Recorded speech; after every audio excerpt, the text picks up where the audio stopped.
Good afternoon everybody, स्वागत है आप सभी का, अभिनंदन है साइंस की क्लास में। और जैसा कि हम कहते रहते हैं आपके लिए एनपीएफ पब्लिक स्कूल में भी एक बार फिर से हम आपके लिए तैयार हैं यहाँ पे चैप्टर नंबर 5 के साथ, जो कि आपका है दैनिक जीवन में रसायन। चैप्टर हमने स्टार्ट कर दिया था। पिछले वीडियो में हमने बात करी थी अम्लों के गुणों के बारे में, अम्ल की प्रकृति के बारे में हम बात कर रहे थे कि किस प्रकार से अम्लों में अलग अलग प्रकार के गुण पाए जाते हैं।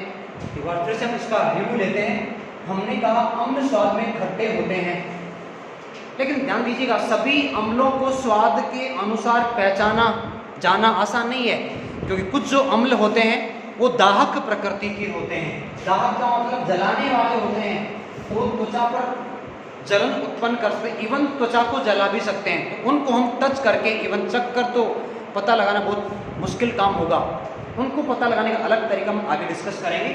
अम्ल स्वाद में खट्टे हमने ये कहा। फिर हमने कहा कि जो अम्ल होते हैं वो नीले लिटमस को लाल कर देते हैं, ये भी चर्चा हमने कल की क्लास में कर ली थी। नीले लिटमस को लाल कर देते हैं, यहां तक की बात भी सही है। आगे फिर हमने शायद बात कर ली थी कि जो अम्लों का जलीय विलयन है, अम्ल का जलीय विलयन विद्युत का चालन करता है। हम कह सकते हैं अम्ल का जलीय विलयन विद्युत का सुचालक होता है।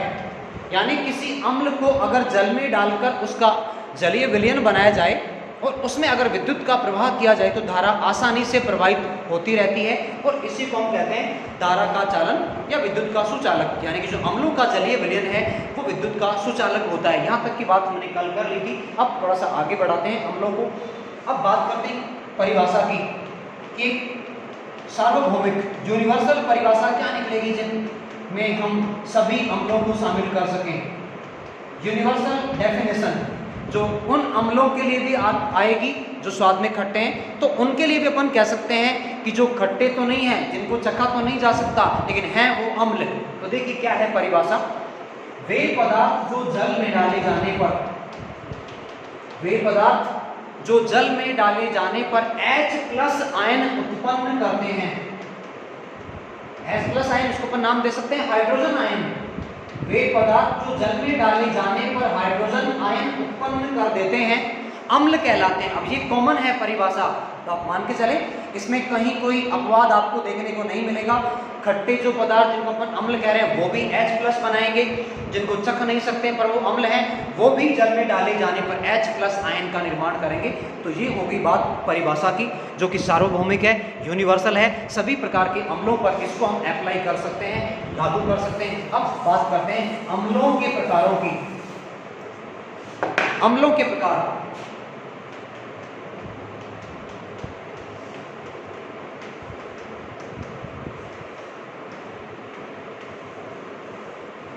और यहां जो हमने आधार लिया है, किस आधार पर अम्लों को बांटा गया, ये आधार है प्राप्ति स्रोत। प्राप्ति स्रोत के आधार पर अम्लों के प्रकार हम यहाँ पे डिस्कस करने जा रहे हैं। सभी ध्यान से सुनते रहिएगा, देखते रहिएगा। देखिए दो प्रमुख प्रकार हैं अम्लों के प्राप्ति स्रोत के आधार पर। पहले प्रकार को कहा जाता है प्राकृतिक अम्ल, पहले को नाम दिया प्राकृतिक अम्ल, जिसको कि नेचुरल एसिड कहा जाता है। दूसरे वाले को कहा जाता है खनिज अम्ल।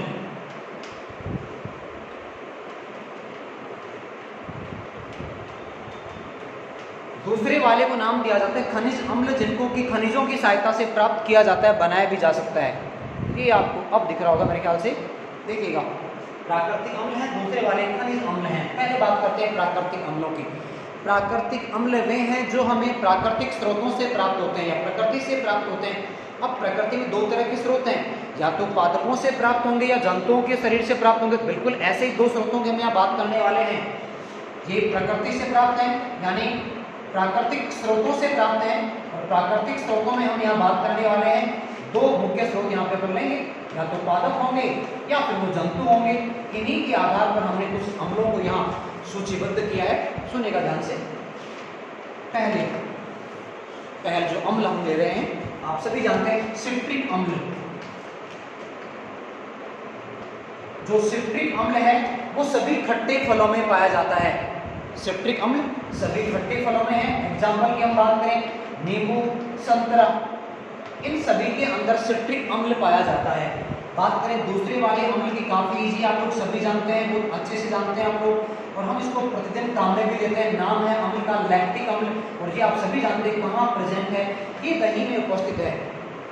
दही में पाया जाता है आपका लैक्टिक अम्ल। अगले अम्ल की बात करें, अगला अम्ल है आपका टार्टरिक अम्ल, और टार्टरिक अम्ल पाया जाता है इमली में। टार्टरिक अम्ल इमली में पाया जाता है। बात करें अगले अम्ल की, अगला अम्ल है आपका मैलिक अम्ल, और मैलिक अम्ल पाया जाता है एप्पल में या सेब में। आप देखें कुछ सेब जो हरे होते हैं वो स्वाद में थोड़े से आपको खट्टे भी मिलेंगे, तो मैलिक अम्ल आपका है सेब, नॉट हिम। ये आपको एप्पल, सेब एप्पल में आपको मिलेगा, ये आपका एप्पल है। ओके, बात करें अगले वाले अम्ल की, अगला अम्ल हमारा आता है गैलिक अम्ल, और गैलिक अम्ल पाया जाता है फलों के राजा में। आप जानते हैं वो द किंग ऑफ फ्रूट्स, कौन है फलों का राजा?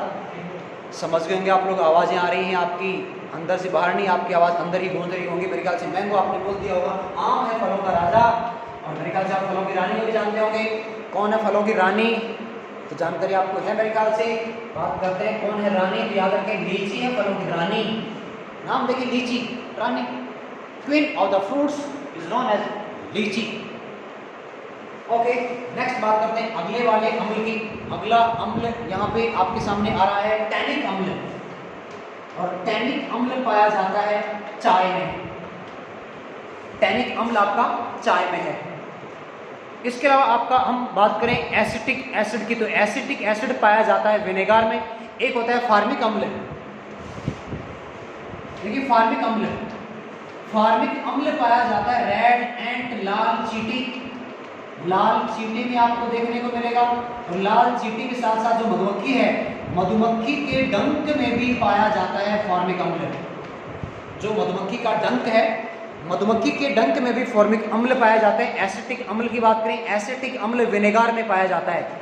एसिटिक अम्ल आपका विनेगर में पाया जाता है। तो ये कुछ अम्लों की हमने बात करी जो प्राकृतिक अम्लों की श्रेणी में शामिल किए जाते हैं। एक खासियत आती है सभी अम्लों के लिए, देखिए क्या है, सभी जो प्राकृतिक अम्ल हैं वो कार्बन युक्त होते हैं। ऐसा कोई भी प्राकृतिक अम्ल नहीं है जिसमें कार्बन नहीं होगा, इसलिए इनको नाम दिया जाता है कार्बनिक अम्ल। सभी जो प्राकृतिक अम्ल हैं वो कार्बनिक अम्ल कहलाते हैं, यानी कार्बनिक अम्लों की श्रेणी में शामिल किए जाते हैं। समझ गए होंगे आप लोग, कार्बन यहाँ उपस्थित है। और अधिकांश जो कार्बनिक अम्ल हैं वो हमारे लिए लाभकारी होते हैं, लाभदायक होते हैं। अधिकांश कार्बनिक अम्ल हमारे लिए यूजफुल हैं, लाभदायक हैं।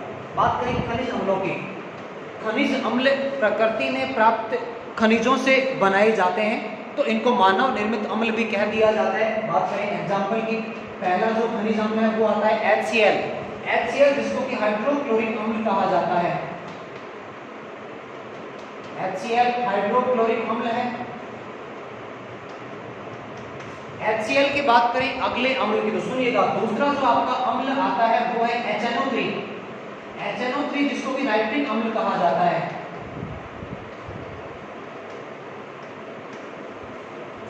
और इसके बाद एक और अम्ल आता है जिसको कहा जाता है H2SO4, और H2SO4 आपका है सल्फ्यूरिक एसिड।